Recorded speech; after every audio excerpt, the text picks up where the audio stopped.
Léa est allée au cinéma cette semaine, elle nous parle de Tout le monde debout. Enfin du sérieux, putain. Exactement, du sérieux, donc avec Franck Dubosc, bravo pour ta définition de sérieux, Florian.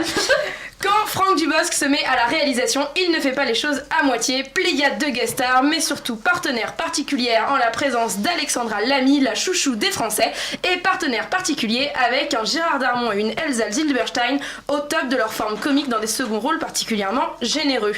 La passion de Jocelyn, c'est de mentir aux femmes pour les attirer dans son lit. S'il est lui-même, il a perdu, tout simplement. Se faire passer pour un handicapé dans un fauteuil roulant pour séduire une auxiliaire de vie, c'était déjà franchement tordu.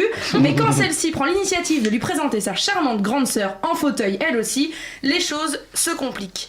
Tantôt drôle, tantôt touchant, Dubosc respecte les codes de la comédie romantique et joue habilement avec les clichés. Malgré une impression de genre balisé et surexploité, le scénario parvient à nous surprendre au troisième acte avec un rebondissement totalement inattendu. Le propos est parfois borderline mais jamais irrespectueux. Ces propos toujours sur le fil nous emportent bien loin de la démagogie ambiante et propre aux œuvres traitant du handicap. Il ose, il s'amuse et nous amuse, sans jamais inspirer la pitié ou l'empathie larmoyante. Il dédramatise parfaitement le fauteuil roulant. D'ailleurs, on s'attend à voir un film portant sur le handicap et uniquement sur le handicap. Et c'est finalement les thèmes du mensonge, de la culpabilité et des scrupules qui l'emportent haut la main.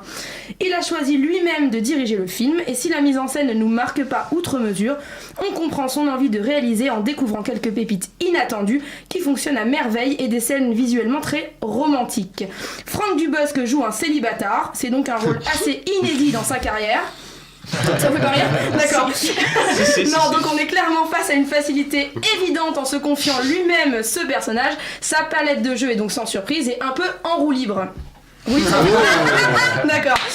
Son duo avec Alexandra Lamy est évident. Ils ont chacun des enjeux qui nous prouvent que ce n'est pas le handicap qui fait la personne. D'un côté, l'une est pétillante, clouée en position assise, mais pleine de vie et de liberté, quand celui qui galope partout est enfermé dans ses défauts et son ennui.